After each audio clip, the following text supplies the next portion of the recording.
الله الرحمن الرحيم.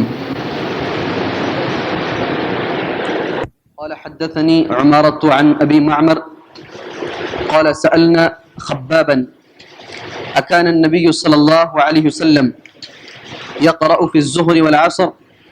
قال نعم. قلنا بأي شيء كنتم تعرفون؟ قال باضطراب لحيته. رواه البخاري. حضرت عمارہ بن عمیر بیان کرتے ہیں، ابو معمر عبداللہ بن مخبرہ سے وہ روایت کرتے ہیں، انہوں نے کہا ہم نے خباب بن ارت رضی اللہ تعالیٰ عنہ سے پوچھا کہ کیا نبی کریم صلی اللہ علیہ وسلم ظہر اور عصر ان دو نمازوں میں قرأت کیا کرتے تھے؟ انہوں نے بتلایا کہ ہاں. ہم نے پوچھا کہ آپ لوگوں کو کس طرح معلوم ہوتا تھا؟ فرمایا آپ کی داڑھی مبارک کے ہلنے سے. ایک اور حدیث میں آتا ہے وَسُورَتَيْنِ يُطَوِّلُ فِي الْأُولَى وَيُقَصِّرُ فِي الثَّانِيَةِ وَيُسْمِعُ الْآيَةَ أَحْيَانًا. کبھی کبھی اللہ کے نبی صلی اللہ علیہ وسلم کسی آیت کریمہ کو زور سے پڑھتے تاکہ بازو والا پیچھے والا مقتدی اس کو سن لے. دو حدیثیں ہیں، پہلی حدیث کا نمبر 760 ہے اور دوسرے کا نمبر 750/9. حاضرین، الحمدللہ اللہ تبارک و تعالیٰ کا بے انتہا شکر و احسان ہے، مسلسل کئی دنوں سے آپ لوگ نماز کے احکامات سنتے ہوئے آ رہے ہیں. اللہ سے دعا یہ ہے اللہ تبارک و تعالیٰ ان سارے احکامات پر ہمارا عمل اللہ تبارک و تعالیٰ عطا کر دے، آمین. حاضرین، اس سے پہلے آپ لوگوں نے قرأت کے بارے میں کچھ سنا ہے. نماز میں قرآن پڑھنے کے بارے میں سورہ فاتحہ کے بعد کون سی سورت پڑھنی چاہیے اور کس قسم کی سورتیں پڑھنی چاہیے، کیسا پڑھنا چاہیے، یہ ساری باتیں الحمدللہ آپ لوگوں نے سنا. اور آخر میں یہاں تک سنا کس آیت کریمہ پر جواب دینا چاہیے اور کس پر جواب نہیں دینا چاہیے. کیا ایک ہی رکعت کے اندر دو سورتوں کو ملا کر پڑھ سکتے ہیں؟ اور اس میں یہ بھی سنا سورہ اخلاص یعنی قل هو اللہ احد، جو آخری بات آپ نے سنی تھی، جو مسجد قباء کے امام اللہ کے نبی صلی اللہ علیہ وسلم کے زمانے میں جس کو بار بار پڑھا کرتے تھے، اور وہاں کے جو مصلیان اکرام نے اللہ کے نبی صلی اللہ علیہ وسلم سے شکایت کی تو آپ صلی اللہ علیہ وسلم نے پوچھا ان سے، تو انہوں نے اس سے محبت کا اظہار کیا. بہرحال اس سے یہ بھی معلوم ہو گیا کہ ایک ہی رکعت کے اندر دو سورتیں ملا کر پڑھ سکتے ہیں جمعرات کے دن. یہ بات میں نے آپ کو بتائی. یہ ساری باتوں کے ساتھ ایک بات یہ بھی سن لیں، نمازوں کی کچھ قسمیں ہیں. نمازوں کی کچھ قسمیں، مثال کے طور پر 5 نمازیں اللہ تبارک و تعالیٰ نے ہم پر فرض کیا ہے نہیں؟ 5 ہیں، برابر ہے نا؟ 5 نمازیں اللہ تبارک و تعالیٰ نے ہم پر فرض کی. ان 5 نمازوں کا طریقہ اللہ تبارک و تعالیٰ نے حضرت جبرائیل امین علیہ السلام کو دنیا میں بھیج کر اللہ کے نبی صلی اللہ علیہ وسلم کی امامت کروا کے اللہ نے بتا دیا ہے کہ اس طریقے سے نمازوں کا طریقہ ہے. مثال کے طور پر نماز فجر، نماز مغرب، نماز عشاء، 3 نمازیں ایسی ہیں جن کے اندر پہلی 2 رکعتوں میں، ویسے تو فجر میں 2 ہی رکعتیں، مغرب میں اور عشاء میں پہلی 2 رکعتوں کے اندر قرأت کو جہری طور پر زور سے پڑھا جاتا ہے. قرأت پڑھنے کا طریقہ بتایا گیا. نماز ظہر میں اور نماز عصر میں یہ 2 نمازیں ایسی ہیں جس میں قرأت کو آہستہ پڑھا جاتا ہے نہیں؟ یہ تو آپ جانتے ہیں الحمدللہ. اس کے علاوہ کچھ اور نمازیں ہیں، مثال کے طور پر عیدین کی نماز.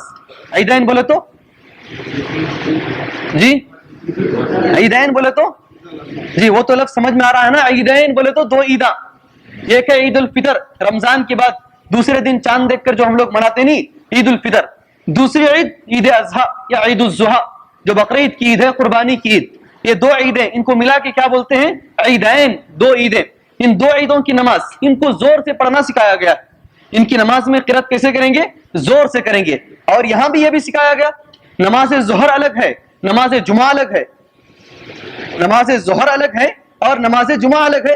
ظہر کی نماز پڑھتے ہیں 4 رکعتیں آہستہ سری طور پر پڑھتے ہیں، وہی ظہر کے وقت میں جمعہ کی نماز پڑھتے ہیں 2 رکعت پڑھتے ہیں اور جہری پڑھتے ہیں.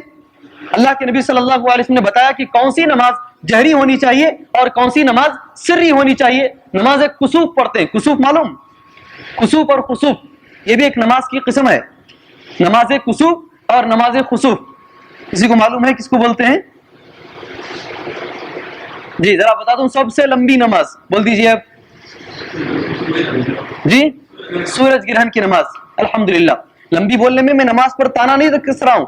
آپ صلی اللہ علیہ وسلم نے خود اس کو لمبی کہا ہے اور اپنے لمبی قرأتیں آپ نے کی.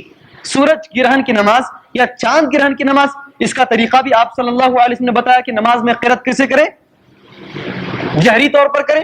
اور اسی طریقے سے نماز عیدین ہو گئے، نماز خسوف ہو گئے، نماز استسقا، نماز استسقا کئی بہت سارے لوگوں کو نوے نامہ معلوم ہوتی ہے، نماز کسوف، نماز خسوف، نماز استسقا، ایسے بھی سنے تھے کیا اس سے پہلے ہمیں؟ اور پڑھتے ہیں کیا کبھی سنے تو؟ پڑھنے کی کوشش کیجئے۔ نماز استسقا، استسقا کس کو بولتے ہیں؟ پانی مانگنے کی نماز، بارش کی نماز۔ اس کی نماز بھائی بارش کی نماز۔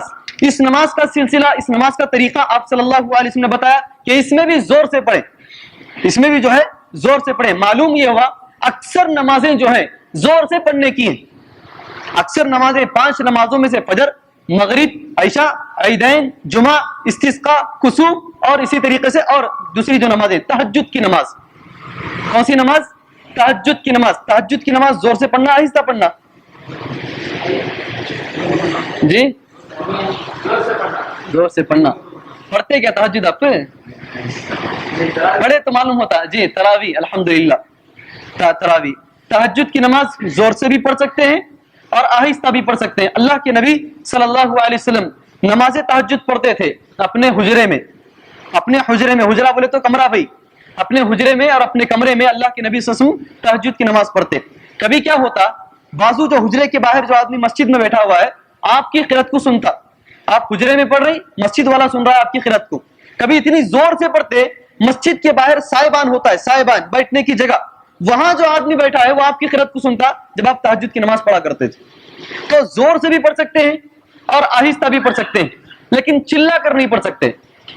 نماز جو ہے کبھی چلا کر اور حد سے زیادہ زور سے بھی نماز کو نہیں پڑھنا چاہیے۔ ابو داؤد کی حدیث، اللہ کے نبی صلی اللہ علیہ وسلم ایک دن رات میں نکلے، صحیح حدیث ہے، اس میں پیش کی گئی ہے، صفت الصلاۃ النبی صلی اللہ علیہ وسلم کے اندر پیش کی گئی وہ حدیث۔ آپ صلی اللہ علیہ وسلم ایک دن رات میں نکلے، آپ نے 2 صحابہ کو دیکھا، آپ جانتے ہیں الحمدللہ، ایک حضرت ابوبکر صدیق رضی اللہ تعالیٰ عنہ کو اور ایک حضرت عمر فاروق رضی اللہ تعالیٰ عنہ کو۔ حضرت ابوبکر صدیق جو ہے بالکل پست آواز کے ساتھ تہجد کی نماز پڑھ رہے تھے، بالکل دبی ہوئی آواز کے ساتھ، اور دوسری جگہ گئے تو حضرت عمر رضی اللہ تعالیٰ عنہ یہ ایک دم زور سے بلند آواز کے ساتھ یہ نماز پڑھ رہے تھے۔ آپ صلی اللہ علیہ وسلم نے حضرت ابوبکر صدیق سے پوچھا، بھائی تم اتنی آہستگی سے کیوں نماز پڑھتے ہو؟ تو حضرت ابوبکر نے کیا جواب دیا بھائی؟ کوئی بتا سکتے ہیں؟ حدیث سنے ہیں نہیں ہے؟ سنے ہیں نہیں سنے؟ سنے ہیں نا بھائی؟ یہ حدیث علماء پہنچائے نہیں پہنچائے؟ اب تک پہنچائے ہیں۔ تو اس حدیث میں آپ صلی اللہ علیہ وسلم نے جب حضرت ابوبکر صدیق رضی اللہ تعالیٰ عنہ سے پوچھا تم اتنی آہستگی سے، اتنی پست آواز سے کیوں قرات کرتے ہو تہجد میں، تو حضرت ابوبکر نے کیا جواب دیا؟ ایک لحظہ جی، نہیں جی، اللہ سمیع ہے۔ ہاں، میں جو ہے جس کو سنانا چاہتا ہوں اللہ تبارک و تعالیٰ، بس اسی کو سنا رہا ہوں، میں کسی اور کو میں سنانا نہیں چاہتا، یعنی اللہ تبارک و تعالیٰ کو سنانا چاہتا ہوں، کسی دوسرے آدمی کو میں سنانا نہیں چاہتا، اسے ایک اور زبان میں جس سے میری سرگوشی ہو رہی ہے۔ کیا ہو رہی ہے؟ سرگوشی۔ جانتے ہیں سرگوشی کسے بولتے ہیں؟ کس کو بولتے ہیں سرگوشی؟ کس کو؟ نہیں، ہر آدمی نماز میں اللہ تبارک و تعالیٰ سے سرگوشی کرتا ہے۔ گوش بولتے ہیں کان کو، فارسی میں کس کو بولتے ہیں؟ کان کو۔ گوش مالی کرنا بولتے ہیں کان پھرانے کو، کبھی کوئی شرارت کیا تو گوش مالی کرتے ہیں، کان پھراتے ہیں۔ سرگوشی کے معنی ہے کان میں بولنا آہستہ سے، اس کو بولتے ہیں سرگوشی۔ عربی میں اس کے لیے تناجا کا لفظ استعمال ہوا۔ کون سا لفظ؟ تناجا کا لفظ عربی میں استعمال ہوا ہے کہ ہر بندہ اللہ تبارک و تعالیٰ سے سرگوشی کرتا ہے۔ کوئی کان میں چلا کے بولے گا کیا؟ کان میں جا کر کسی کے چلا کر بولے گا؟ بالکل آہستگی سے نا۔ تو حضرت ابوبکر صدیق رضی اللہ تعالیٰ نے کہا میں اسی طریقے سے اپنے پروردگار سے بات کرتا ہوں، اس لیے میں آہستہ قرآن مجید پڑھ رہا ہوں۔ حضرت عمر سے پوچھا، حضرت عمر رضی اللہ تعالیٰ عنہ نے کہا کہ بھائی جو لوگ سو رہے ہیں تہجد کو چھوڑ کر، فرض کو چھوڑ کر نہیں، یہاں تو فجر کو چھوڑ کر سوتے ہیں۔ کس کو چھوڑ کر بھائی؟ فجر کو۔ 5 صفیں تھی آج عشاء کی نماز میں، کتنی صفیں؟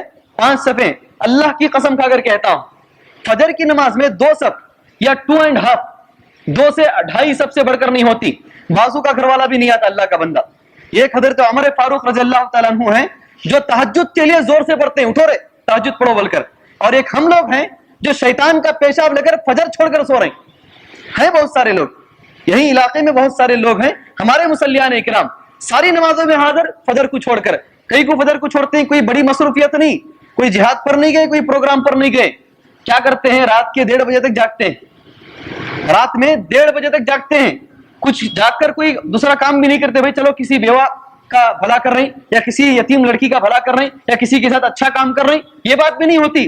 بس خواہ روڈوں پر راتوں میں بالکل غب چپ چلتی رہتی ہے, اور فجر چھوڑ کر سو جاتے ہیں. الحمدللہ اللہ تبارک و تعالیٰ جن لوگوں کو توفیق دیا ہے وہ مداومت اختیار کرنے کی اللہ توفیق عطا فرمائے. بہرحال حضرت عمر فاروق رضی اللہ تعالیٰ عنہ نے کہا کہ میں جو لوگ سو رہے ہیں ان کو میں اٹھانے کے لیے زور سے پڑھتا ہوں. آپ صلی اللہ علیہ وسلم نے جواب دیا, نہ زور سے پڑھو نہ آہستہ پڑھو. اس سے معلوم ہوا نماز میں قرآن مجید کو درمیانی آواز میں پڑھنا چاہیے, نہ ایک دم زور سے نہ ایک دم آہستگی سے, بالکل میڈیم اور درمیانی آواز میں. یہ کچھ باتیں تھی کہ کس نماز میں زور سے پڑھیں اور کس نماز میں آہستہ پڑھیں. انشاءاللہ کون سی نماز میں کیا پڑھتے تھے آپ صلی اللہ علیہ وسلم میں اگلے درس میں پیش کروں گا. اللہ سے دعا ہے اللہ تبارک و تعالی ہم سارے لوگوں کو نماز فجر کی پابندی کرنے کی توفیق عطا فرمائے. آمین. وصلی اللہ علی نبی الکریم. السلام علیکم.